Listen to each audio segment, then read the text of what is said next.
This is all lovely. I want to move to a little bit of styling tips and tricks from you. Okay. Use a little bit of your expertise if you don't mind sharing some of your secrets.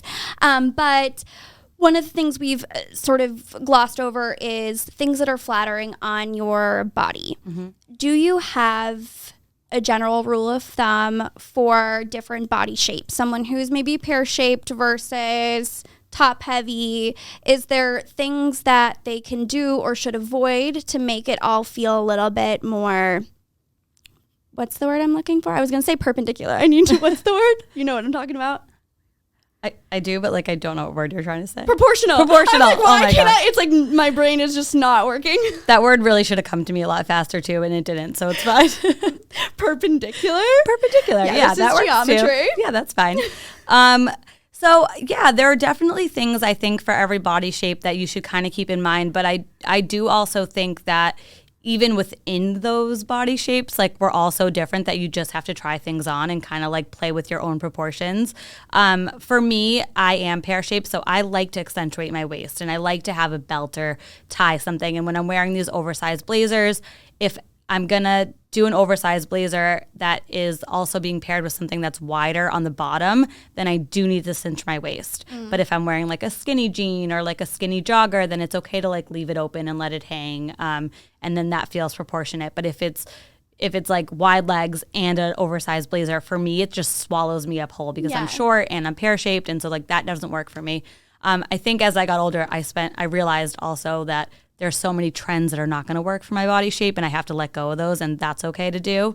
I do think also, being petite, you want to stick to things that are not hanging down on the ground and swallowing up your whole frame, and you want to show off your wrists. I know that sounds funny, but when you're really petite and you're trying to show off, you want to kind of show off those smaller points on your body instead of hiding them. Hot tip. Yeah. So actually one of my favorite style tips, I don't know if you can see this, but I have a hair elastic right here. No way. And so that's how I kind of keep my sleeves scrunched up without falling down. That is so smart. Yeah. And it doesn't bother me at all because it's the blazer's kind of thicker. And so that way I can keep my sleeves up and they're not falling down all the time. Because that's one of the things that annoys me so much when you just constantly are trying to keep your blazer sleeves up and they just fall down. Yes. So that's definitely one of my favorite little style hacks. I'm trying to think of more for body shapes. But it's so dependent on each person that I almost kind of hate all those rules I in love a that. way. Let's leave it there. Yeah. I like it. What I was kind of talking about the first few minutes of the show is that it almost feels impossible to find clothes that are appropriate. Right now, what's seemingly in is very risque or miniature, if you will. Where do you personally like to shop? I know you said H&M. I do. I love H&M. I like Mango. I like Zara. I've been loving Bloomingdale's lately, which is funny. I don't know. I almost like forgot about Bloomingdale's for a while, and recently their online has just been so great. I think it's not overwhelming to shop on their site. They show everything in on a model, which I think is really helpful. I'm over these sites, especially Zara. Can we talk about Zara's models? I don't understand what's happening ever. How am I ever supposed to get a full idea of the product or the shirt when she's lying literally down. doing the downward dog on the website? I don't even know what the shirt looks like. I can't shop on the website anymore because it drives me insane. I don't even know what I'm looking at half the time. Oh my God.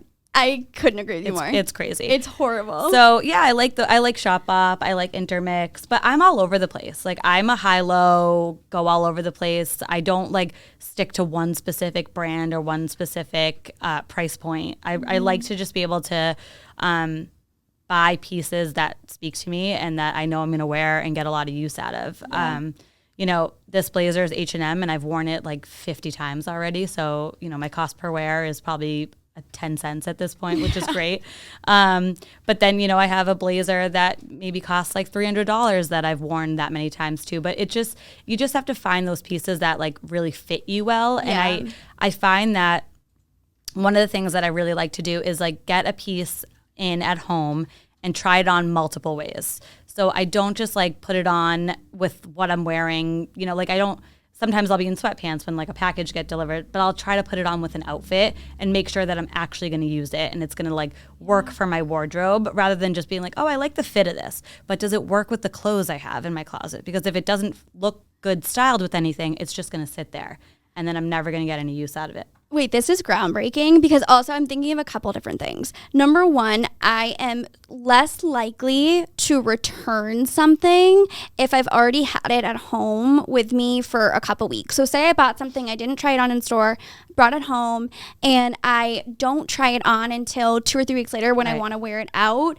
Now I'm like, oh, where's the receipt? I'm not going to go back. And then you kind of hold on to something that A, maybe you didn't like, or B, I think this is helpful because how many times do we as girls picture in our head what we're going to wear? Like we know we have that dinner coming up this weekend or whatever event it is. And in your head, you're planning the outfit and then you go to put it on and it looks horrible. Mm-hmm. Nothing like I you think imagined. I spent my entire 20s doing that. Yeah. every single, Vicky, my sister, laughs at me all the time now because she's like, you went through this phase that you would literally like have a fit every time you tried to leave the house and your room would be destroyed, your clothes would be everywhere, and you would leave the house in like something you hated and you'd be like pissed off all night and just like miserable. And so she's very happy that I'm out of that phase and I'm older and I now like try my outfits on ahead of time and don't have panic attacks about it. I'm so jealous of you. I'm still in that phase. I have not grown out of that yet. You should see. And that's exactly it. My clothes are just like thrown everywhere. Because I think I'm going to wear one thing and then it doesn't look right together and you're stressing, panicking and moving so quickly and then you got to go out the door and you're running late. So if you just bring it home, try it on a couple different ways, see if there is something you really like, if there's a couple different ways you can wear it, down the road when you need it, hey, this is exactly how I want to style it. Yeah. That is probably the best advice I've ever heard. I'm never thought about that. So happy I just told you. I changed your life in 1 minute. You absolutely did. And also another thing I really like to do is make sure that it's like something I'm going to wear when I'm feeling bloated because I feel like that's always the case.